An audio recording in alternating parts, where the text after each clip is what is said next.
The crowd was quiet. No drums, no music. Only the sound of metal chains clinking with every step she took. Lyra walked slowly down the stone path in front of the Jerickson Council building. Her hands were bound with silver cuffs, her glowing blue skin looked dull under the harsh suns above. 2 guards followed behind her, their faces hidden by helmets.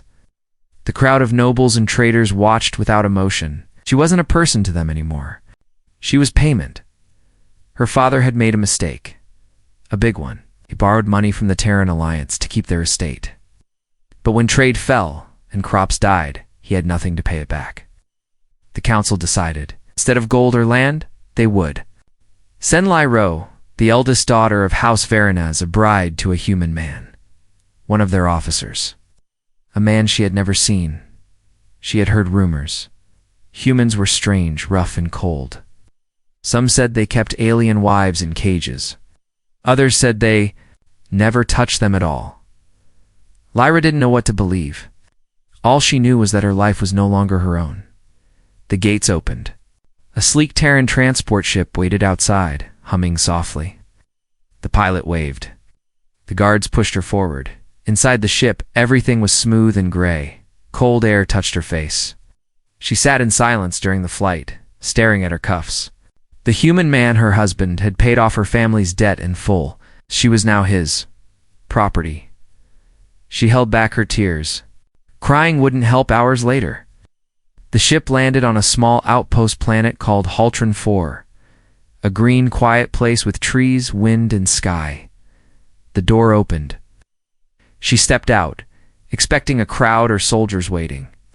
But there was only one man. He stood still, tall, wearing a brown coat and black gloves. His hair was short and dark. Skin was pale compared to hers, and his face was unreadable. He looked like a soldier, not a monster. In his hands, he held something soft and warm. A coat. He walked toward her, slowly, carefully. Looked at the chains and frowned. "Remove those," he said to the guards. The guards hesitated. "I said remove them," he repeated, louder. They unlocked her cuffs. The weight fell from her wrists. She looked up at him in surprise. The man stepped forward and gently placed the coat over her shoulders.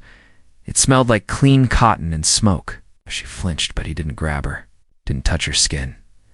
"You must be cold," he said, his voice low. "Let's get inside." She didn't speak. She didn't know what to say. He nodded. "My name is Dorian." He turned and walked toward a small house near the landing pad. "Come on," he said without. Looking back, she followed. The house was simple. A wooden floor, a stone fireplace, a table with 2 chairs. Nothing like the bright glass homes of her world. This place felt real, lived in. Dorian lit the fire and motioned for her to sit near it. "Hungry?" Asked. She nodded slowly. He brought a plate of hot root stew and a glass of water. She took it with shaking hands. "No rush," he said, walking to the corner. He sat on the floor, leaning back against the wall. She looked at him carefully. He wasn't staring at her. Wasn't waiting for anything. He just seemed tired after a while. She asked, "You're not going to take me?" He turned his head, surprised. "Take you?" "Use me," she whispered, like they said humans do. Dorian blinked, then shook his head. "No, I didn't pay for a servant or a slave." He paused. "I paid to protect you." "From them? From my own people?" "Yes, from the debt system. From being sold again and again. Here you're safe. That's all." Lyra didn't know what to say. This wasn't what she expected. No one had ever protected her before without asking something in return. "I don't want you to fear me," he said. "You'll have your own room, your own clothes. I won't touch you unless you ask. And if one day you want to leave, I won't stop you." She stared at the fire. Her hand still trembled, but not from fear.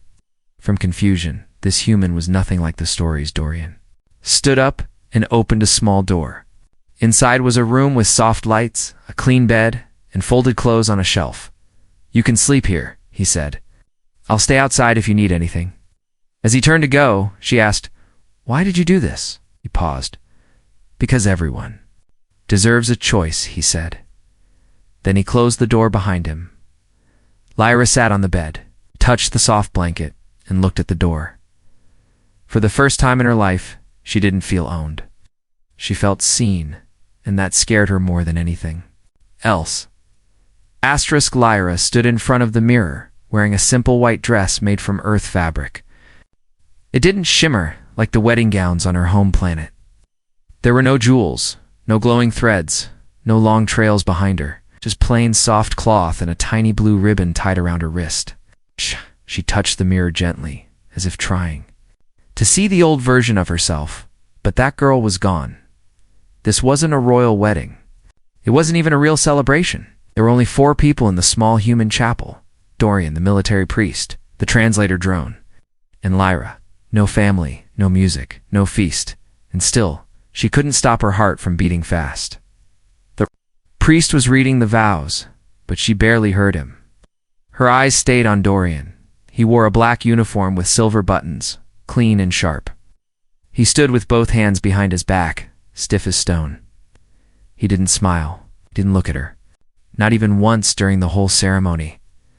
At first she thought he was angry, maybe regretting his decision. But then she noticed something. His hands were shaking. Just a little. Not from rage, it's from nerves. The priest paused and turned to her. "Do you, Lyra, Varian, accept the terms of this union, freely and of sound mind?" The translator drone repeated the words in her language. She swallowed hard. The word freely echoed in her ears. Was she truly free? Her family had given her away, yes. But this moment, this answer was hers. "I do," she said quietly. The priest nodded. "And do you, Dorian Hale, take this woman as your lawful partner in alliance and protection?" Dorian finally looked up. His eyes met hers. "I do." There was no kiss, no ring. Just a digital stamp on a datapad and a quiet confirmation from the drone. "Union registered," it said. "Marriage confirmed." That was it. Lyra didn't move. She wasn't sure if she was now a wife, a guest, or a prisoner. Dorian stepped forward and offered his arm like the book said was proper. She took it. His arm was strong, warm, steady, but he still didn't touch her skin. They walked back to the outpost under the quiet orange sky. The wind blew softly through the trees. Birds chirped in the distance. It was peaceful, but her thoughts were loud. He opened the door for her, motioned for her to step inside, then followed. "Would you like anything to eat?" he asked politely. She shook her head. "Not now." He nodded. "I'll be outside." "You should rest." She tilted her head. "Outside." Dorian pointed to the couch near the front door. "I'll sleep here until you feel safe." "You're not going to. Come to me tonight." He looked confused, then shook his head quickly. "No, you're not ready." "And I would never force." "I didn't mean it like that," she said quickly. "I just thought that's what husbands do." "Not this one," he said gently. He walked to the fireplace and began placing logs inside. She watched his movements glean, careful like someone who respected silence. The flames soon rose and warmed the room. She stood there, arms crossed, unsure of what to do now. The marriage was real, but everything felt unreal. Finally, she sat near the fire and looked at him. "Why'd you marry me?" she asked. He stared into the flames for a long moment. "Because I didn't want them to own you," he answered. "If I haven't signed that contract, someone else would have, but you barely know me. I don't need to know you to respect you." She looked down at her hands. For so long, she had been treated like a thing, a price to be paid, a tool to be traded. But Dorian didn't see her like that. Not once had he raised his voice. Not once had he touched her without permission. Even now, as her legal husband, he kept a respectful distance. Lyra reached for her ribbon and untied it. She walked across the room and gently placed it in his palm. "Where I'm from," she said, "this means I acknowledge your honor." Dorian looked surprised. He stood, slowly held the ribbon carefully, and gave her a small nod. His voice was quiet when he answered, "Then I will wear it with respect." That night, Lyra lay in her new bed, staring at the ceiling. Blankets were warm, the room smelled of firewood, and her body was safe. But her heart wasn't sure what to feel. Outside, she heard Dorian shifting on the couch. No heavy breathing, no snoring. Just the sound of a man who stayed awake, guarding the space between them. She closed her eyes. She didn't know what kind of marriage this would be, but for the first time in her life, Lyra hadn't stepped beyond the outpost gate since the day she arrived. The idea of freedom still felt unreal, like if she walked too far, a chain would yank her back. But that morning, Dorian called her softly from the back window. "There's something I want to show you." She hesitated, half wrapped in a woven earth blanket. "Outside," he nodded. "Just behind the house. No one's out there. I promise." She followed him through the narrow back door. The sun was warm on her skin, the air fresh and sharp with the scent of alien pine.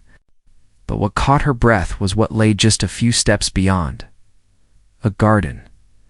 Not wild and overgrown like Jaroxan fields. No, this one was gentle, careful, and alive with colors she had never seen.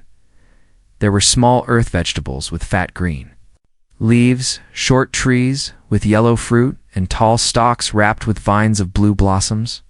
The dirt had been turned by hand. A tiny stream flowed through carved rocks to water the beds. Every corner of the garden whispered, "Someone had built this with care." "I made it after I was assigned here," Dorian said, kneeling beside a patch of dark red herbs. "No one asked me to. I just needed to create something." Lyra stepped carefully between the rows. Each plant seemed to glow a little in the morning light. "You grow food here?" "Some of it's edible, some is just pretty." He picked a round orange bulb and handed it to her. "This one's sweet, try it." She bit into the soft fruit. Juice burst across her tongue, bright, sweet, and strange. She blinked, then smiled without meaning to. Dorian laughed quietly. "First time anyone smiled after eating that. Most people say it's too weird." "It's not weird," she said. "It's alive." He paused. "That's what I hoped you'd say." They walked in silence along the small footpath. Lyra reached out and touched a flower with 5 silver petals. As her fingers brushed it, it curled slowly inward. "It responds to touch," she whispered. "That one only reacts to calm hearts," he replied. "If you're angry or fearful, it stays open." She stared at the flower, then at her hand. "So, it trusts me." Dorian nodded. She sat beside the stream, trailing her fingers in the cool water. It tickled her skin, rushing over small pebbles like laughter. "Why build this?" she asked. "You're a soldier. You live alone." He crouched beside her, not too close, because soldiers destroy things. I wanted something that wouldn't fall apart. Lyra glanced sideways at him. "I've never met a human like you. Most humans haven't either," he said with a half smile. She reached into the water and pulled out a flat stone. It had a heart-shaped crack running through the middle. She held it out to him. "What do you see?" she asked. He studied it. 2 sides, still whole. "I see the same." They stayed there for a while, saying nothing, just letting the wind play between them. Later that evening, she stood at the garden's edge, while Dorian worked near the compost. She watched him, not in fear, not in worry, but in thought. He wasn't just kind. He was careful. He didn't try to impress her with gifts or power. He let the silence between them grow gently. Like the roots in the garden, when he looked up and caught her staring, she didn't turn away. "You're not what I expected," she said softly. "You either..." He replied. She walked over and handed him the stone again. "Will you keep this?" "Of course." He placed it on the wooden table by the garden bench. A reminder. That night, she sat beside the fireplace with a sketch pad Dorian had given her. She drew petals, vines, the way the sunlight hit the water. Her hands moved on their own, no longer shaking. Dorian sat nearby, polishing old tools, not talking, just present. And in her chest, something quiet and warm began to grow. It wasn't love, not yet. But it was a seed, and it had found soil. Asterisk, the knock on the door came just as the sky turned silver. Lyra was in the kitchen, slicing roots for stew. Dorian was outside, feeding the solar panels. The sound froze her hand mid-cut. She wasn't expecting anyone. No one ever visited them here. She peeked through the window. A tall figure in Jaraxan robes stood at the gate. Her heart dropped. She stepped outside just as Dorian turned to look. The visitor's dark eyes locked onto her, and his thin mouth curved into something cold. "Lady Lyra Varian," he said, voice smooth like poisoned honey. "It's been a while." She didn't reply. Her hands clenched at her sides. Dorian came to her side. "Who are you?" The man gave a short bow. "Ambassador Rennick of House Dravix. I've come to speak regarding a matter of family interest." Dorian opened the gate but did not step back. "You can speak here." Rennick raised a brow, clearly annoyed at not being invited in. "Very well." He turned to Lyra. "You were sent to repay a debt. That debt, according to our records, has now been fulfilled by your marriage to this human. However, some believe it was done under duress, that your father forced your hand, that you were not truly free." "Agreed," she said, voice steady. "And I meant it."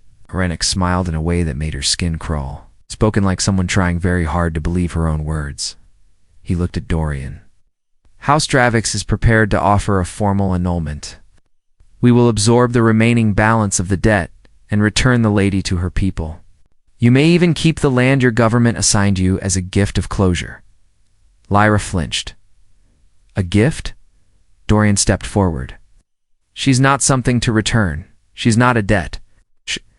She's a person." Rennick tilted his head. "You think you understand her? But our ways are not yours. Her place is among her kind. And frankly, it's a disgrace for one of noble blood to sleep beside." Dorian's hand shot out and gripped Rennick's cloak. "She hasn't slept beside anyone," Dorian growled. "But if she ever chooses to, it'll be because she wants to. Not because you or I decide for her." Lyra stepped between them. "Enough." Both men froze. She faced Rennick. "You came here with gifts, but what you really brought was shame. You never cared when my family starved. You never helped when we begged for work. But now that I have peace, you want to take it?" Rennick's smile cracked. "You don't belong here, Lyra. I didn't belong in chains either. But no one cared about that." Silence. Rennick adjusted his cloak. "This is not over. Council will hear of this." He turned and walked away. Dorian waited until the ship disappeared in the clouds before he spoke. "You don't have to stay," he said. Ow. "I won't stop you if you go with them." She looked at him, eyes shining with a strange mix of anger and wonder. "Why do you keep giving me choices when no one else ever did?" "Because that's what love begins with," he said. Freedom. That night, Lyra couldn't sleep. The wind outside shook the windows. But it wasn't fear that kept her awake. It was rage. Rage at the way people used power. Rage at how long she had accepted it. She walked into the living room and found Dorian sitting by the fireplace, half asleep with a blanket over his shoulders. "I want to grow something," she said. He blinked. "What? In the garden? My own plant? Something that belongs to me?" He nodded. "We can pick a spot tomorrow." "No," she said, stepping closer. "Tonight." They walked into the garden with 2 lamps. Lyra picked a patch of fresh soil and knelt. Dorian handed her seeds from a small pouch. She dug with her bare hands and placed each one carefully, like a promise. Dorian watched quietly as she pressed her palms over the earth. "What are they?" he asked. "Fire leaves," she said. "From my world. Hard to grow, but they burn bright when they bloom." She stood and looked at him. "If they can grow here, so can I." It was past midnight when Lyra woke, to the sound of quiet murmuring. The fire had burned low. Wind tapped gently on the window. First she thought it was a dream, but then she heard his voice again. "Dorian." She got out of bed, wrapped her shawl around her shoulders, and stepped into the hallway barefoot. The sound was coming from the storage room, small, quiet, forgotten. He had always kept it locked. Now the door was slightly open. She approached slowly. Just as her hand reached the edge, she stopped. Dorian's voice was trembling. "I tried, Sarah. I really tried. I thought I could bury it out here, far from everything. But it still follows me." There was a long pause. "I married her to protect her. That's all. I didn't expect her to smile like that, or to sit in the garden and make me want to breathe." Again, another pause. Then softer, but I still feel like I'm cheating on you." Lyra stepped back. The door creaked. Inside, Dorian was kneeling on the floor in front of a small hollow projector. A frozen image hovered above it, a young human woman with long hair, laughing and waving. Her smile was bright. Her eyes looked full of life. Lyra didn't say a word. She simply closed the door quietly and walked back to her room. But she didn't sleep. She lay in the dark, staring at the ceiling, feeling something sharp and strange twist in her chest. It wasn't jealousy. It was something deeper: sadness for him, confusion for herself. The next morning, Dorian acted as if nothing had happened. He made tea, watered the garden, even smiled when she asked about the fire leaves they had planted. But Lyra could see it now, the cracks in his armor, the way he turned away too quickly, the way his smile didn't always reach his eyes. Late in the afternoon, she found herself near the storage room again. This time she opened it. Inside was not a shrine, not a secret, just a quiet place where a man kept his pain, his photos, a necklace, a folded letter marked with a red military seal. She didn't read it, but she touched it gently, feeling the weight without the words. Then she did something unexpected. She cleaned the room, not to erase Sarah, but to bring her into the light. She wiped the dust, lit a small candle, and left. A single blue flower on the desk. That evening, when Dorian saw it, he didn't speak. He just sat on the floor beside her, eyes wet. "You loved her deeply," Lyra said softly. "Yes. She died in battle." He nodded. "We were supposed to marry." Then the call came.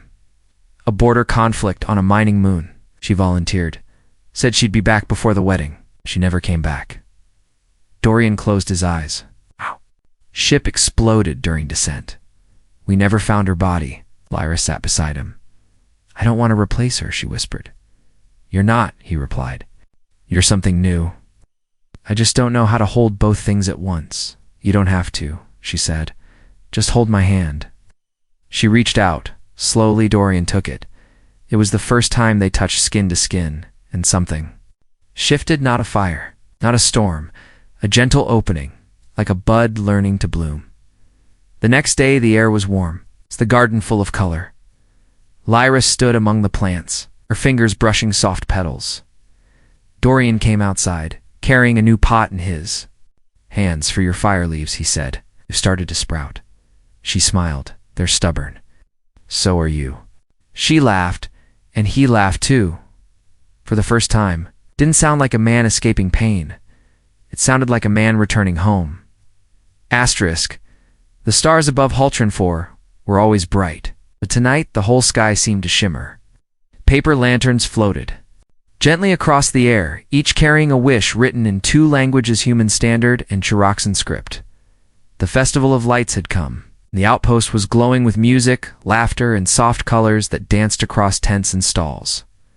Lyra stood at the doorway of their home, wearing a simple gray robe. Her fingers fidgeted with the hem. She had never been to a human celebration. She had no idea what they expected from someone like hers, someone who arrived in chains, still thinking about it. Dorian asked from behind her. She turned. Stood there holding something behind his back. "You're worried you'll look out of place," he said gently. "But I've got something for that." He pulled out a folded garment, pale blue with soft embroidery at the edges. Handmade. Light. Carefully stitched. "I sewed this over the last 2 weeks," he added. "It's not perfect, but I wanted something you chose to wear, not something you were given by command." Lyra held it up to the light.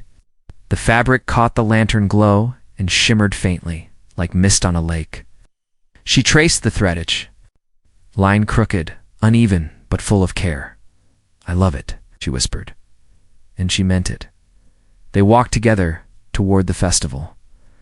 Lyra's heart beat fast, not from fear, but from nerves.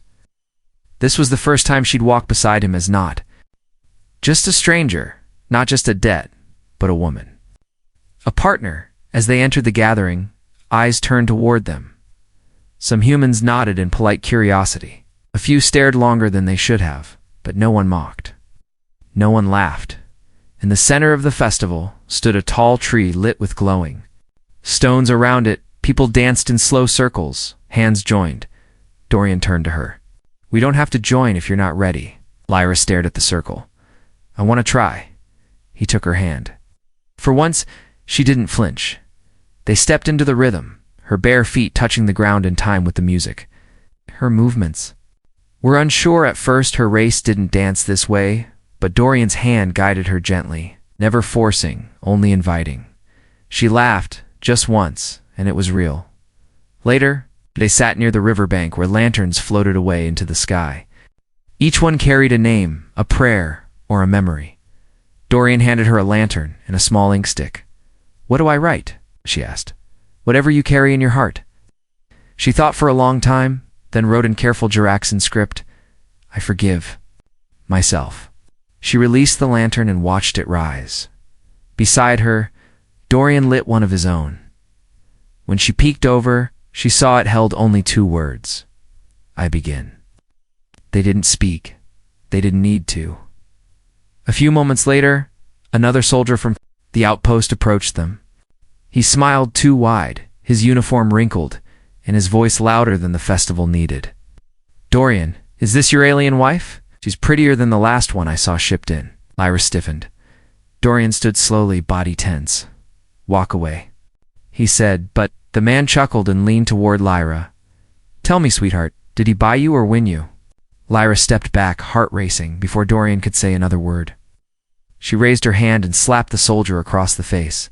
The crowd gasped. The music stopped. The man touched his cheek, shocked. Then Dorian stepped in front of her. "She is not a joke, and she does not belong to you." The man turned, muttering, and walked off into the shadows. The music started again, slower now. Lyra sat back down, breathing hard. Dorian knelt beside her. "Are you all right?" She nodded. "Don't want to hide anymore." "Shouldn't have to," he said. She looked into his eyes. "Dorian, yes." She leaned forward and kissed him, soft, brief, but full of truth. He didn't pull away. When she opened her eyes, his were wide with something between fear and wonder. She smiled. "I'm not afraid of you anymore," laughed. "Gently, you were always stronger than you knew." And under the festival lights, surrounded by songs and floating wishes, they sat together not by contract, not by command, but by choice. The message came just before dawn. A sleek Jaraxan courier ship hovered above the forest ridge, quiet and gleaming like a knife in the sky. It carried a letter marked with the golden seal of the Jaraxan High Council. Dorian found Lyra in the garden. She was kneeling beside her fire leaves. It finally bloomed thin, bright petals like flames curling upward. She looked peaceful, but peace ended when he handed her the letter. "What is this?" she asked, slowly unfolding it. "Been granted full amnesty," Dorian said. "The debt is marked as repaid. Officially, the council says you're free to return home." Lyra read the short message again, eyes unmoving. "I thought this would make me feel happy," she whispered. "But it doesn't. You don't have to decide now," he said. "Take time." She didn't speak. Later, she stood at the edge of the outpost, watching the transport ship's shadow crawl across the hills. The crew was already preparing for departure. A pilot waited near the open ramp, holding a sealed travel box with her name printed on the side. Inside the house, her clothes had already been folded. Oh. Dorian had packed them for her without asking. He had even slipped a satchel of earth seeds. Into the box, fire leaves, sun crowns, and gentle root blossoms. Everything they had grown together. He didn't say goodbye. He didn't ask her to stay. And that's what hurt the most. She walked back into the garden. The early light touched every leaf with soft gold. The same bench they had shared was still. Warm from the night before, she sat, fingers trembling in her lap. He appeared beside her. "I didn't want this to end like a goodbye," he said. "But I couldn't ask you to stay, Lyra. That wouldn't be fair." She looked at him. "You always gave me space. But you never gave me a reason to leave. You were never mine to keep. But you became mine," she said, voice cracking, without trying. He didn't answer, so she stood. "I'm going to the ship," she said. His face didn't change. He only nodded. stepping aside. But she didn't go to the ramp. She went around the back. She returned to the room they had once built together with words, actions, silence, and warmth, and she started unpacking the box. One by one, she put the seeds back in the drawer. She hung her clothes in the tiny closet. She placed her ribbon on the windowsill. Then she walked out the front door. Dorian stood staring at the trees, thinking she had gone. She touched his shoulder. He turned surprised. You didn't leave? No, she said. I realized something. What? Home isn't the place where you're born. It's where someone remembers to leave space for your dreams. Dorian stared at her. You once told me, she continued, that everyone deserves a choice. Then let me choose now. Choose this life. I choose you. He reached for her slowly, as if afraid she might vanish. But this time, she stepped in too. His arms, no chains, no debts, no words, only the warmth of a new beginning. Weeks passed. The garden doubled in size. Lyra's fire leaves spread into a glowing curtain of light by the back wall. Children from the village began visiting the outpost to see them bloom.